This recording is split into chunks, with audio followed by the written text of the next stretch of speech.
same with like as prismatic compass. There are three processes, like first one is centering, and the second one is leveling, and the third one is different. That one is observing the bearing line. In this type of compass survey, reading is taken from the top of the glass and under the tip of the north end of the magnetic needle directly. No prism is provided. There is a difference between prismatic compass and surveyor's compass. In prismatic compass, the prism is attached with the prismatic compass, but in surveyor compass, there is no prism is provided. Construction and bearing system of the surveyor compass differ from the prismatic compass. Next is types of meridian. There are three types of meridian, like magnetic meridian and magnetic bearing, true meridian and true bearing, arbitrary meridian and arbitrary bearing. Now we will discuss about three types in the upcoming slides. This is the rule, this is the formula which is used to find out the bearing in any quadrant. See, there is a table of reduced bearing, WCB of any line, quadrant in which it lies, rule for conversion and quadrant. First one is 0 to 90 degree, that is first quadrant, and the rule is same as whole circle bearing minus reduced bearing. The quadrant should be north and east. Second is 90 degree to 180 degree. This is the second quadrant, and this is the rule. The rule for the conversion is reduced bearing is equal to, like values are given, we have to apply this formula, like 180 minus whole circle bearing, and the quadrant should be south and east. And the third is 180 degree to 270 degree. This is third quadrant, and the rule is WCB minus 180 degree, and the quadrant should be south and west. And the fourth is 270 degree to 360 degree. The quadrant should be fourth, and the rule apply for conversion is 360 degree minus whole circle bearing, and the quadrant should be north to west. Field work in compass survey. Field work means what work will be done in the field, that is known as field work. The field party, it consists of 4 persons. First one is surveyor, second one is 2 chainmen, and the third is flagman, pegman to fix the station. And the equipments that are used in compass surveys, like tripod stand, prismatic compass, surveyor's compass, chain, tape, peg, arrows. And the transversing, there are two types of transversing, open transversing and closed transversing. This is the diagram of open and closed transversing. First one is closed transversing.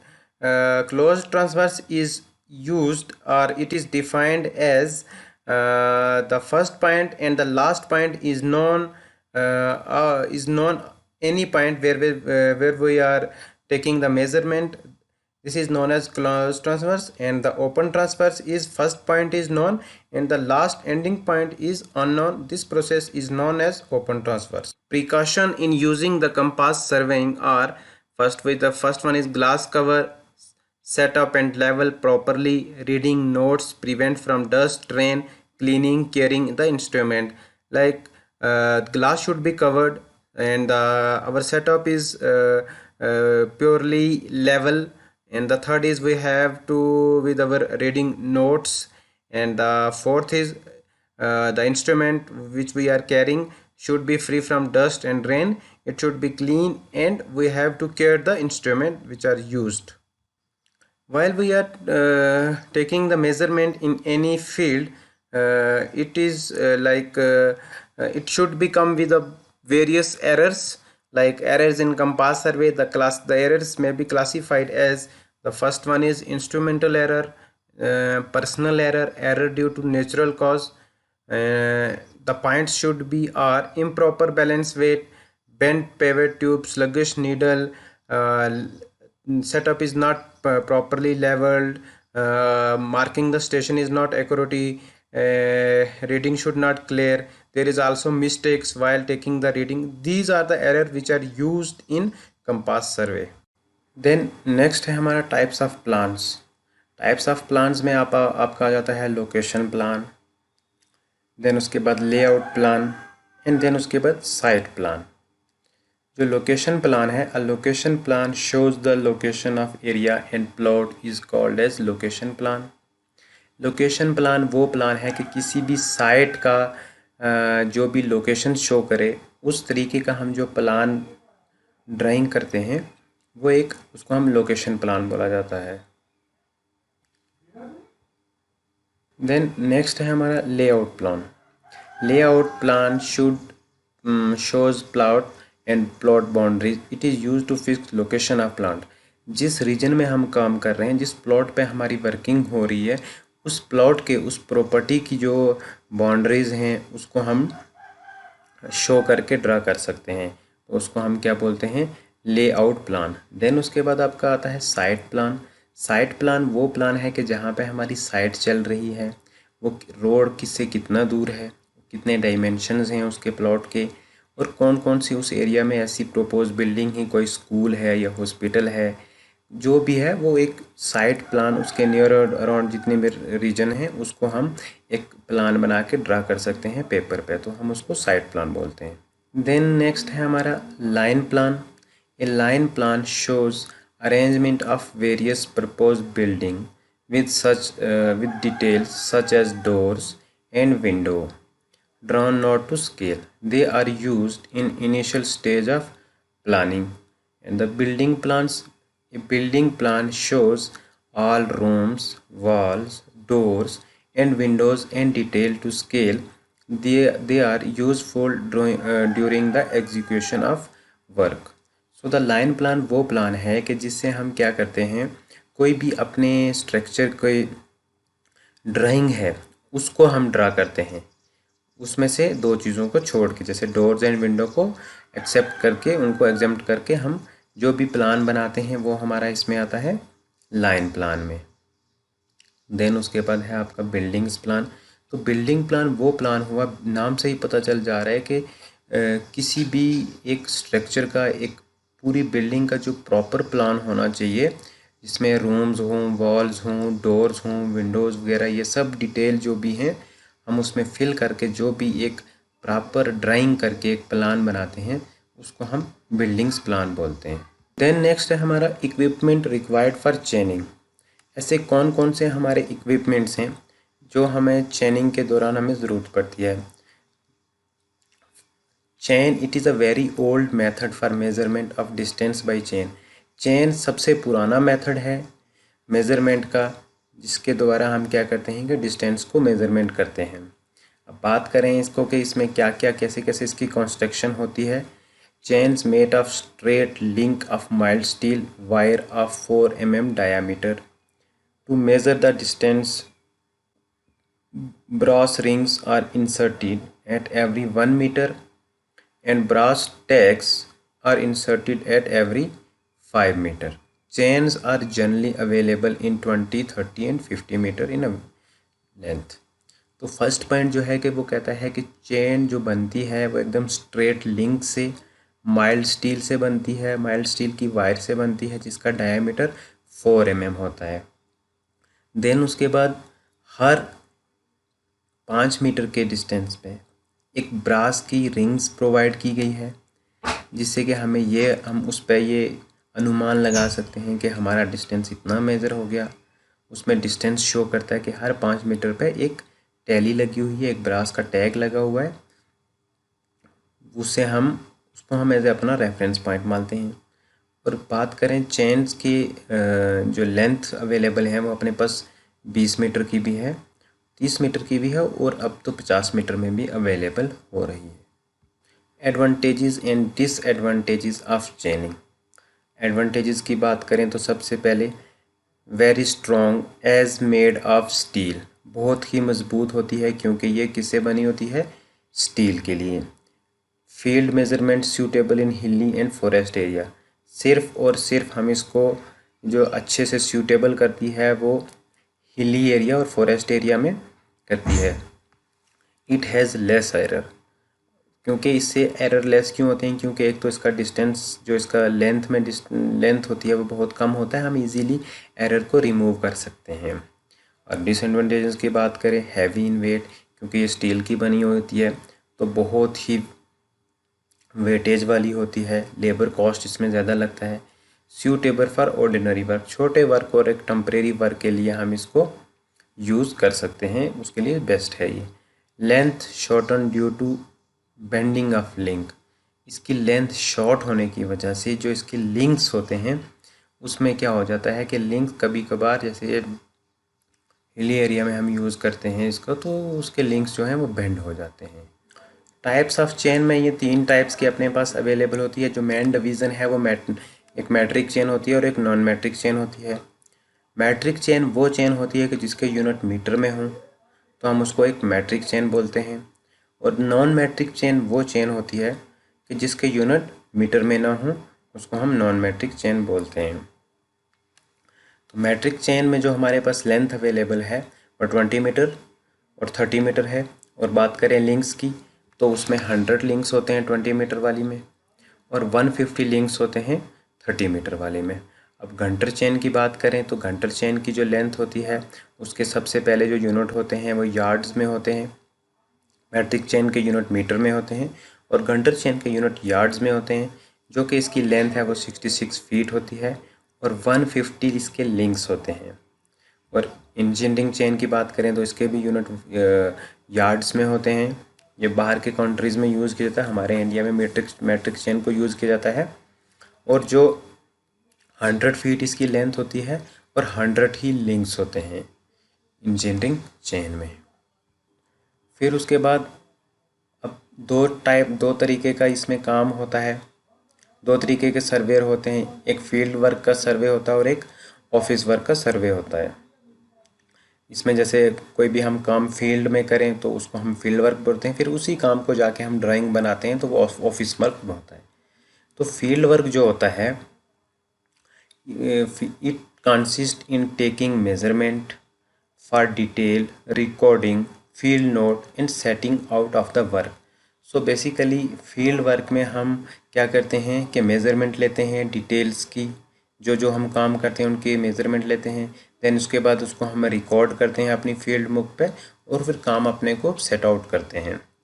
और office work की बात करें, it consist in preparing maps plan section from the data collected in the field and also collected the area and the volumes and designed the various structure. तो जो office work है, office work में हम केवल वही काम करते हैं कि जैसे हमने जो काम हमने फील्ड में किया हो, जो मेज़रमेंट हमने फील्ड वर्क में ली हो, उसको हम क्या करते हैं कि वही उसको कैलकुलेट करके फिर उसके मैप्स वगैरह एंड उसके जो भी हैं सेक्शंस हो गए, उसके एलिवेशंस हो गए, उसको हम ड्रा करते हैं किस पे, ऑफिस वर्क में किसी भी एक ड्राइंग शीट पे। देन उसके बाद एक पॉइंट इसमें और ऐड हो जाता है, care and adjustment of instrument. अब मेन चीज़ ये है कि जब तक हम इंस्ट्रूमेंट की केयर नहीं करेंगे वो अच्छे से एडजस्ट नहीं हो पाएंगे। तो सबसे जो मेन और इम्पोर्टेंट फैक्टर है इसमें वो केयरिंग है, किसकी, इंस्ट्रूमेंट के एडजस्टमेंट करने की।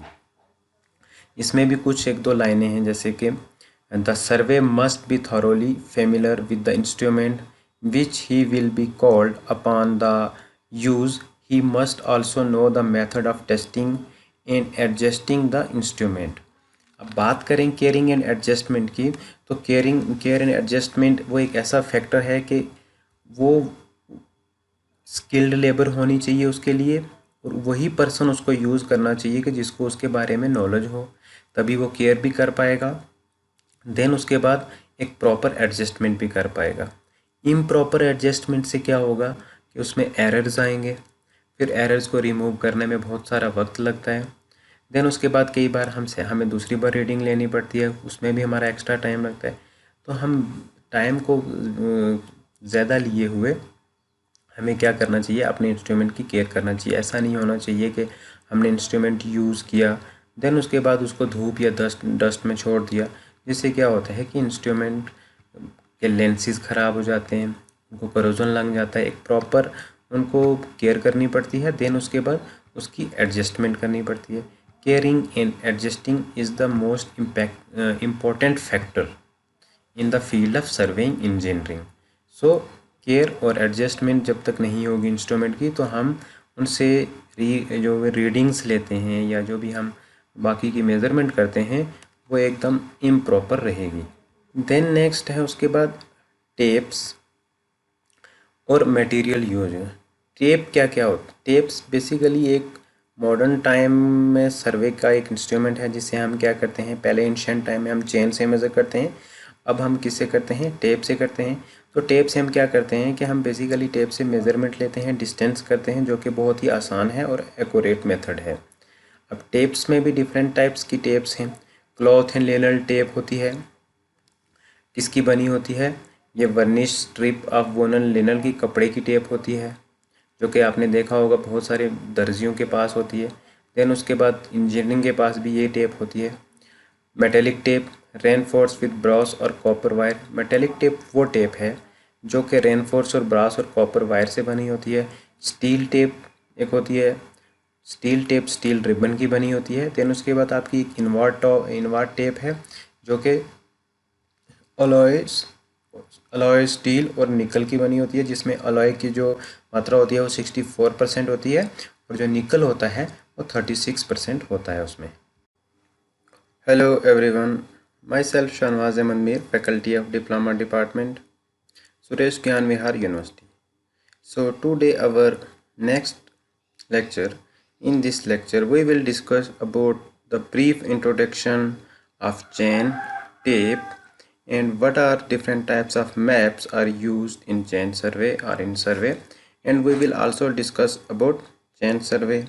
And in this video lecture we will discuss about the main vision of surveying, like plan survey and geodetic survey.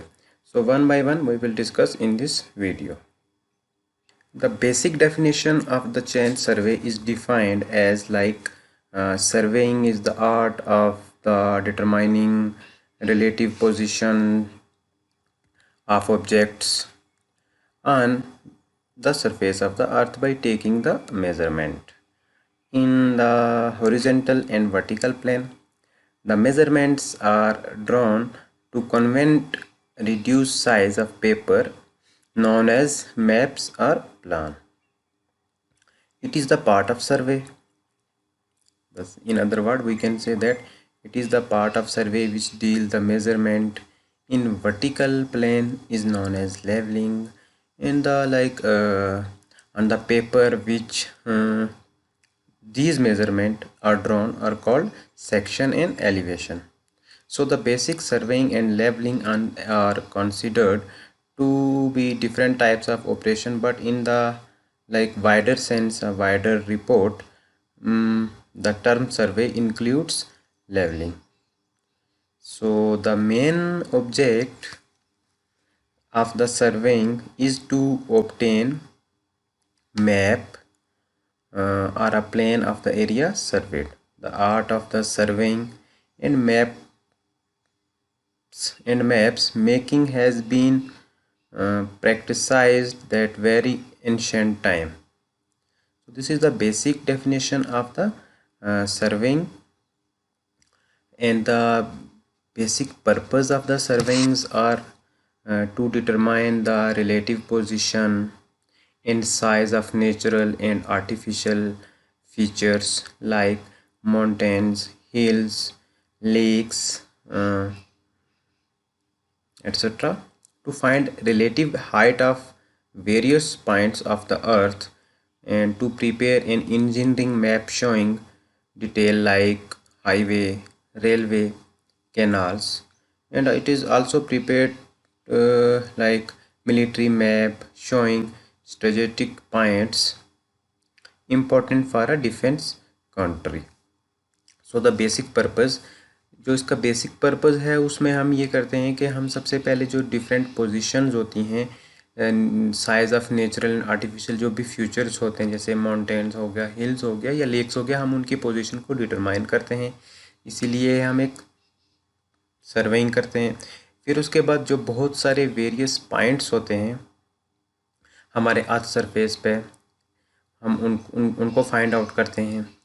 फिर उसके बाद जो भी हम सर्वे करते हैं उसका एक मैप बनाते हैं, उसमें इंजीनियरिंग डिटेल्स को ऐड किया जाता है। जैसे हाईवे का अगर कोई हम सर्वे करते हैं तो हाईवे डिटेल्स ऐड की जाती है। रेलवेज़ का अगर सर्वे करेंगे तो रेलवेज़ डिटेल होगी, कितना एलिवेशन है, कितना सुपर एलिवेशन है, कितना टर्न आउट है, वो सब हम इसमें यूज़ करते हैं।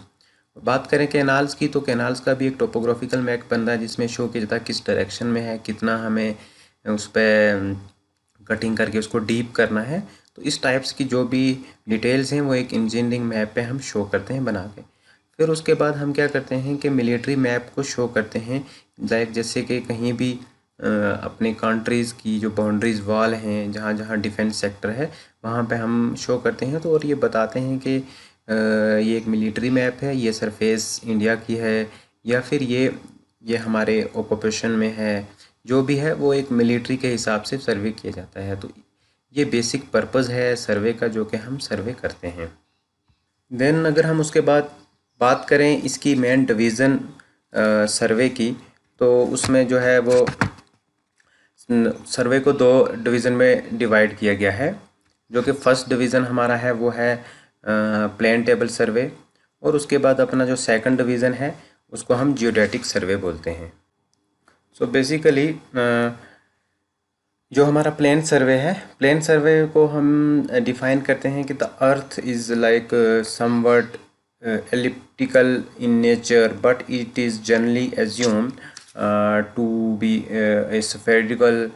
Therefore, a line joining any 2 points on the surface of the earth is an arc, like a circle, and not a straight line. But the survey line plane is projection upon a horizontal plane, and it is construction all linear and angular measurement drawn must be horizontal. सो जो हमारा plane सर्वे है basically वो हम एक plain region के लिए करते हैं, जिसमें क्या करते हैं कि अर्थ की कर्वेचर को इग्नोर किया जाता है, या फिर इलिप्टिकल सरफेस में होती है। इसमें बहुत सारे हम एंगुलर एंड हॉरिजॉन्टल, जनरली जो हमारा प्लेन टेबल सर्वे होता है वो हम इसको 260 किलोमीटर की रेंज के अंदर करते हैं, और प्लेन रीजन के लिए यूज़ किया जाता है। नाम से ही पता चल जाता है कि प्लेन सर्वे बेसिकली स्मॉल एरिया के लिए यूज़ होता है, और विद इन 260 किलोमीटर के अंदर जो भी हम मेज़रमेंट करते हैं वो प्लेन सर्वे में आती है। देन उसके बाद आ जाता है आपका जियोडेटिक सर्वे। तो जियोडेटिक सर्वे जो होता है उसको कुछ डिफाइन किया जाता है, when the like survey extend over a large area or the degree of accuracy is required is great, the curvature of earth cannot be ignored. Those survey where the curvature of earth is taken into account are called geodetic survey. They are also known as trigonometrical survey, as they like involved the knowledge of the trigonometric during different equation. So the geodetic survey is like generally adopted to locate the widely distance control points.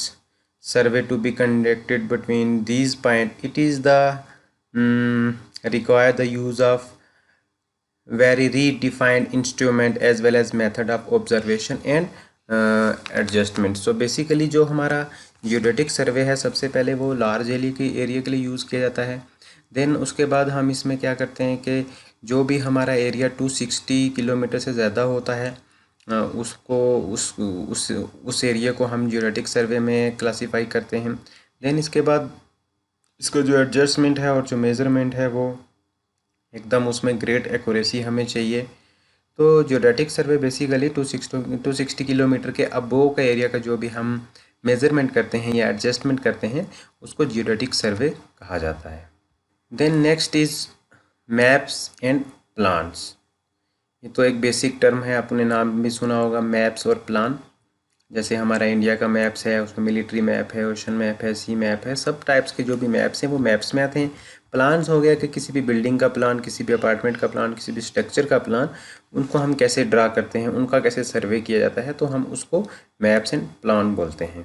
So map when a larger area is drawn to the scale on a paper is called map. Means maps जो है वो कोई भी बड़े area को जो हम किसी भी पेपर पर ड्रा करते हैं, जिसमें हम ये उस पर शो करें कि ये इसके अंदर इतने रीजन्स हैं, इतनी स्टेट्स हैं, और उसकी ये कैपिटल्स हैं या फिर कोई और बड़ी बाउंड्री वगैरह शो करें तो हम उसको मैप्स बोलते हैं। प्लान वो हो गया कि कोई भी स्मॉल एरिया को हम किसी भी पेपर पर ड्रा करें तो हम उसको क्या बोलते हैं, प्लान बोलते हैं। अब स्केल की बात करें तो इसको हम सेंटीमीटर और किलोमीटर में भी ड्रा कर सकते हैं, बता सकते हैं, इसका डिस्टेंस ले सकते हैं। और वहीं प्लान जो है उसको सेंटीमीटर और मीटर में हम इसको ड्रा कर सकते हैं। एग्जाम्पल मैं आपके बता दूं, मैंने पहले ही आपको बताया कि जो मैप की एग्जाम्पल है वो जैसे नेशंस के मैप हो गए, टाउन्स के हो गए, सिटीज़ के हो गए, वो सब आपका मैप में आता है। और बात करें प्लान की तो प्लान किसी भी बिल्डिंग का प्लान, ड्राइंग हो गया, उसमें कितने सेक्शंस हैं, कितने एलिवेशंस हम उसमें प्रोवाइड करते हैं, तो वो सब किस में आता है, प्लान्स में। अब इनका यूज़ कहाँ कहाँ होता है, बात करें मैप्स की, जैसे हमारे खुद के कंट्री इंडिया का मैप है, उसमें बहुत सारी कैपिटलों को ड्रा किया हुआ है, फिर उनकी बाउंड्री को ड्रा किया हुआ है, फिर उनके एरिया को बताया हुआ है, फिर उसमें ये भी एक पर्टिकुलर बताया हुआ है कि इस स्टेट के अंदर इतना एरिया है, ये सबसे छोटी स्टेट है, ये सबसे बड़ी है, ये किसके साथ कनेक्टेड है, नॉर्थ रीजन में है, साउथ में है, ईस्ट में है या वेस्ट में है। तो वो सब जो भी डिटेल्स हैं, कहाँ कहाँ उनमें रोड का नेटवर्क है, कैसे कैसे ट्रांसपोर्टेशन है, वो सब मैप पे हम ड्रा कर सकते हैं। और उस दूसरी तरफ कोई भी बिल्डिंग्स हम जब बनाते हैं या कोई भी छोटे एरिया को हम मेज़रमेंट कर सकते हैं, किसी सिटी को, किसी टाउन को मेज़रमेंट करें या किसी भी बिल्डिंग के स्ट्रक्चर का हमें कुछ भी बनाना हो तो उसका हमें प्लान बनाना हो तो हम उसको हम एक पेपर पे ड्रा कर सकते हैं। तो जैसे एक अपार्टमेंट की बात करें तो उसमें हम ये बता सकते हैं कि नंबर ऑफ़ बीम्स कितने हैं, नंबर ऑफ़ कॉलम्स कितने हैं, वही स्ट्रक्चर हमारे मेन सिटी से कितना दूर है, कितने एलिवेशन पे है, कितने डिस्टेंस पे है। और जो भी बिल्डिंग के अंदर हम यूज़ करें, कुछ भी मटेरियल यूज़ करें, कुछ भी किसी किस्म का कोई भी ऐसा मटेरियल यूज़ करें तो हम उसको हम आराम से प्लान पे ड्रा कर सकते हैं। तो बेसिक डिफरेंस क्या हुआ मैप एंड प्लान का। मैप क्या है कि किसी भी नेशन को ड्रा करता है, उसकी बाउंड्री को ड्रा करता है, लाइक सिटी हो गई या स्टेट्स वगैरह हो गया। और प्लान वो हो गया कि किसी भी बिल्डिंग की, किसी भी प्लॉट्स को हम जब मेज़रमेंट करें तो उसकी जो भी ड्राइंग बनती है उस ड्राइंग को हम आराम से इस पे प्लान में ड्रा कर सकते हैं, चाहे वो सेंटीमीटर में हो या मीटर में हो। So this is the basic difference between maps and plan. Then types of maps. Types of maps में जियोग्राफिकल मैप है, टोपोग्राफिकल मैप है, कैडेस्ट्रल मैप है एंड सिटी मैप है। टोपोग्राफिकल जो मैप है उसको हम डिफाइन कर सकते हैं कि this is used for determining the natural features of the country such as lakes, rivers, hill, wood and nullahs और also artificial object such as canal, railway, road, towns and village. जो भी टोपोग्राफिकल मैप है उसमें हम canals, river, road, towns को और या village को, जो भी हम नेचुरल जो चीज़ें हैं उनको ड्रा करें तो वो किस में आता है, टोपोग्राफिकल मैप में। देन उसके बाद आपका कैडेस्ट्रल मैप है। This is usually plotted to a like larger scale than topographical. Addition details such as boundaries of field, houses and properties are determined. जो हमारा कैडेस्ट्रल मैप है उसमें हम बाउंड्रीज ऑफ फील्ड को मेजरमेंट करते हैं, अपने घरों को मेजरमेंट करते हैं, लाइक उनकी प्रॉपर्टी शो करते हैं, तो वो कैडेस्ट्रल मैप हाथ में आता है। देन उसके बाद सिटी मैप जो है वो एक किसी भी सिटी को शो करता है, उसकी बाउंड्रीज़ को शो करता है। और जो आपका जियोग्राफिकल मैप है उसमें जैसे ओशंस हो गया, रिवर्स वगैरह हो गया, उन सब चीज़ों को जो भी एक पेपर पे ड्रा किया जाता है तो हम उसको जियोग्राफिकल मैप कहते हैं। Then next is correction for tape, correction for chain and tape measurement. ऐसी कौन कौन सी करेक्शंस हैं जो चेन और टेप मेज़रमेंट में यूज़ की जाती हैं। तो इसमें 3-4 टाइप्स की ये टेप करेक्शन है, चेन करेक्शन है। सबसे पहले chain correction for standard length.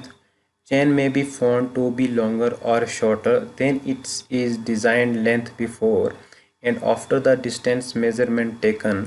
If the chain is found to be long it will measure less distance than true distance. Similarly, if the chain is too short, it will measure more distance than the true distance. If incorrect length of chain is known, correction to be applied to measurement distance so that two distance is obtained.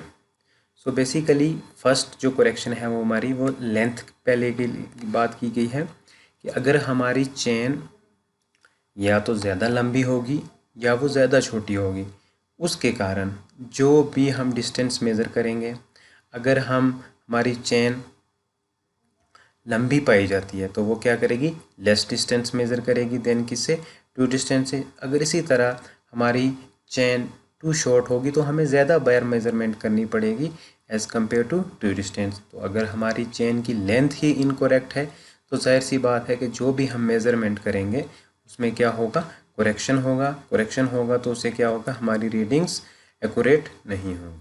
जो हमारी first correction थी वो chain की correction थी, जिसके बारे में उन्होंने ये बताया कि चेन की लेंथ ज़्यादा या छोटी होगी तो उसके कारण क्या क्या एरर्स होंगे। देन उसके बाद हमारा आ जाता है टेप करेक्शन। टेप करेक्शन का भी लेंथ के बारे में बोला गया है। This correction is applied when tape may be found to be too longer और shorter than its design length are specified.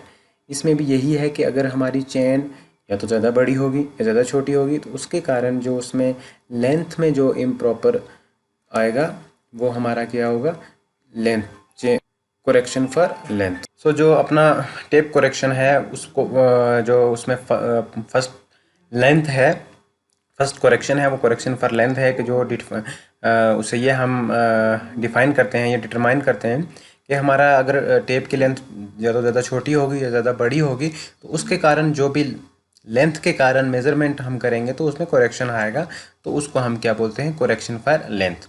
जिसका स्पेसिफाइड फार्मूला जो है, स्पेसिफाइड फार्मूला वो है CA is equal to L.C/L, where CA वो correction for absolute length, L हो गया आपका मेजर लेंथ, और C जो है वो करेक्शन पर tape length and then L designated length of the tape.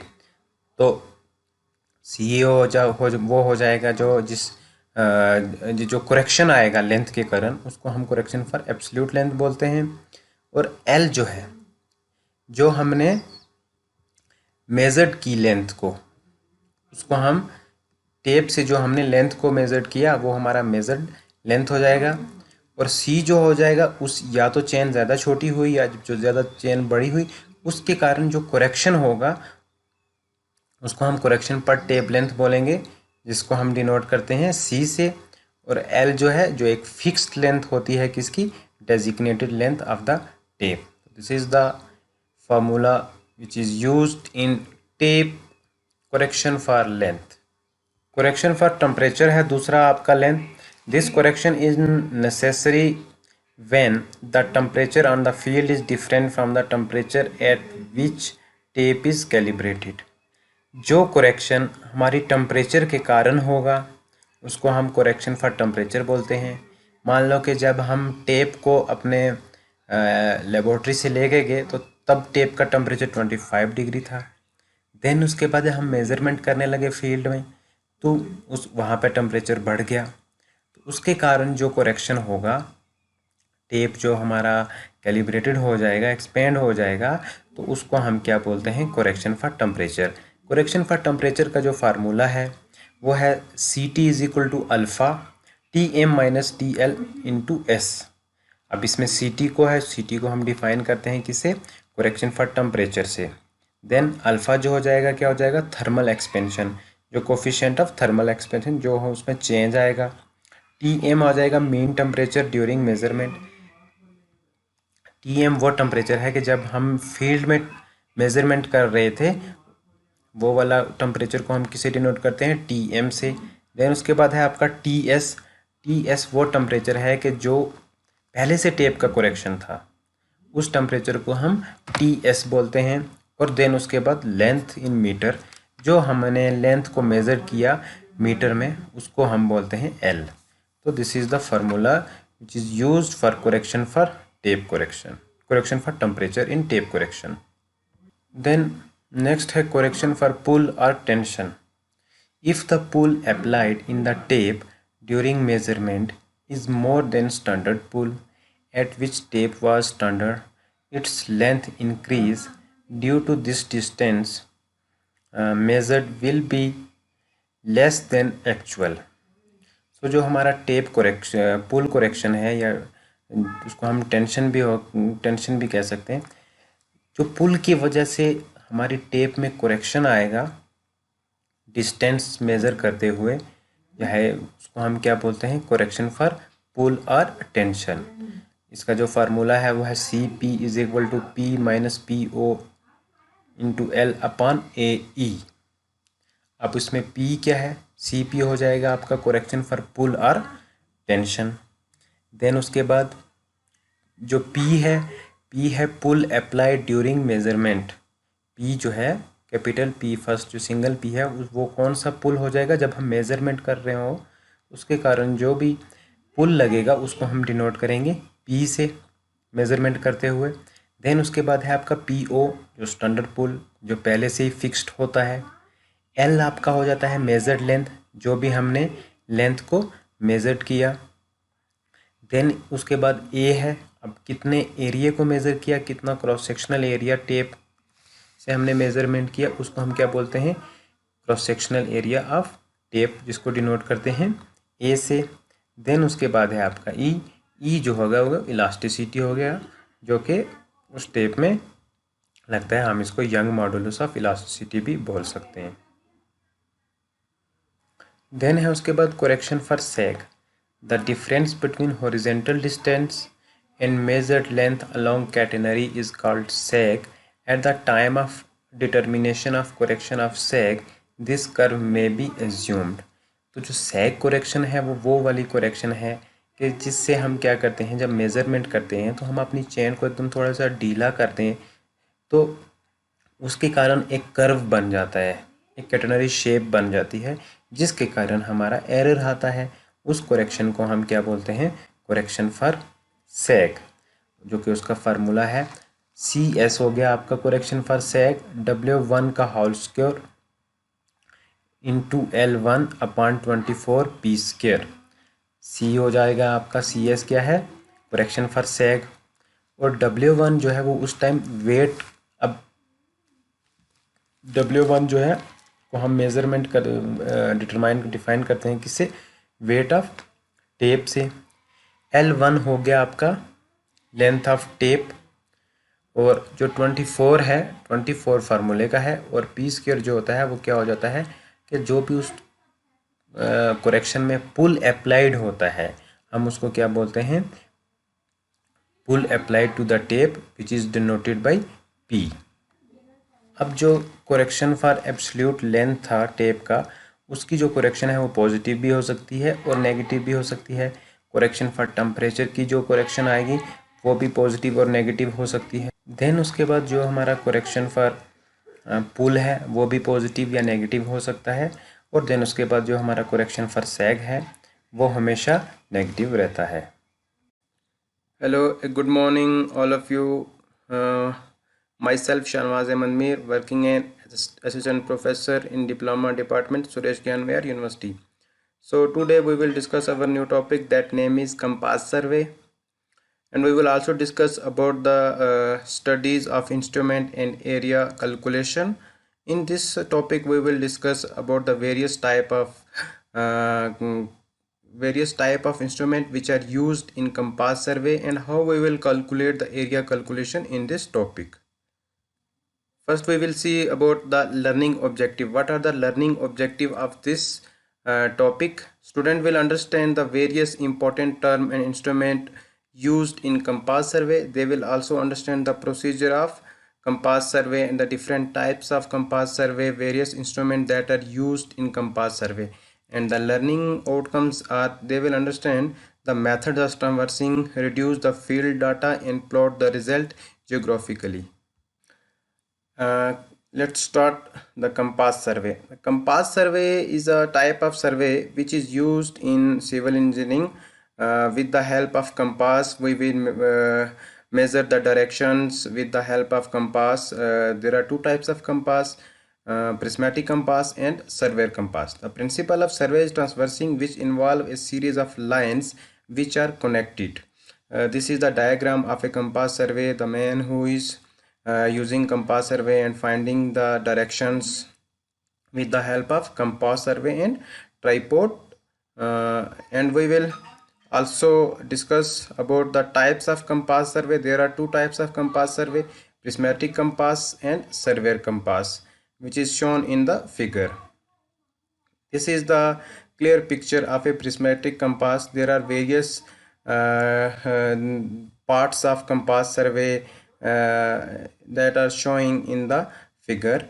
The prismatic compass is the compass which we measure.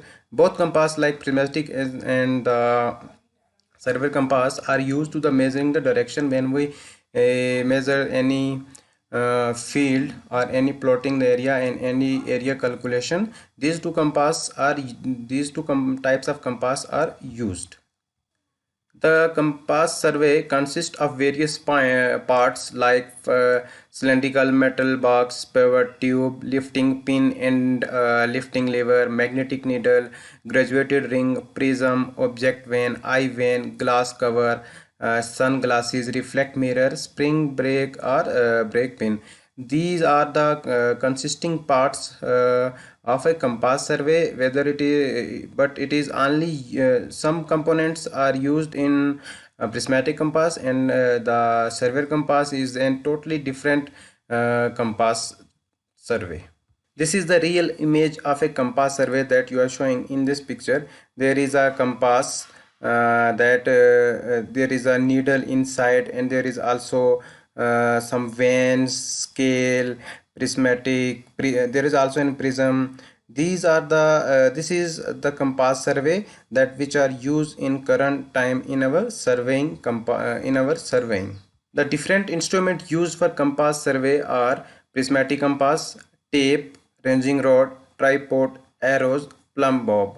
Prismatic compass is used for measuring the direction like north to south, east to west. Tape is measuring for distance. Ranging rod is used for measuring the marking the station. Tripod is tripod is a stand which we set the prismatic compass on it, and plumb bob, it is used for centering in compass survey.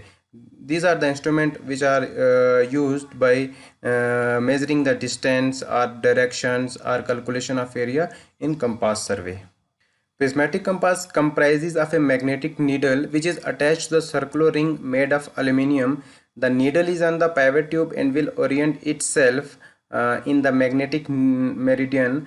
The line of sight is defined by the objective vane and the eye slit, both attached to the compass box.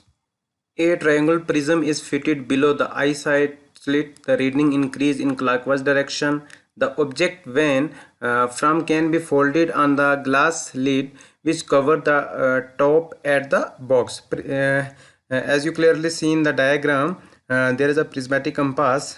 Prism is attached, fitted below in the eye sight, and the reading will reading increase in clockwise direction. There is an also object vane can be folded which cover at the top of the box. The adjustment of a prismatic compass are the following are the adjustment usually necessary in the prismatic compass are centering, leveling, focusing the prism. What is centering? Centering, like when we set up the compass survey, when first we will do the centering process with the help of plumb bob. Leveling, leveling means the instrument set up on the any surface of the ground is now totally leveling and ready for reading. Focusing the prism means we have to focus on the prism for taking the reading. The centering of the compass is placed vertically over the station point by dropping a small piece of stone of below the center of the compass. It fall on the top of the peg marking the station. This process is known as centering in compass survey. And the leveling, by means of ball and socket arrangement, the compass is then leveled. The graduated ring swing quite freely. It may be tested by rolling around a pencil on the compass box. And the third one is focusing the prism. This prism is attached, slid up and down, focusing till the reading are seen to be sharp and clearly in the compass survey or in the setup. Next is the survey compass. This is the diagram of survey compass, which are consist various parts like eye vane, brass box, lifting lever, scaling ring, object vane, lifting pin, bevel glass cover. These all are the parts of a survey compass which is used in compass survey. This is another diagram of a survey compass when we measure the directions of any pole on the surface of the ground. This is the example. This is the photo of a compass survey. The working process of a survey compass is totally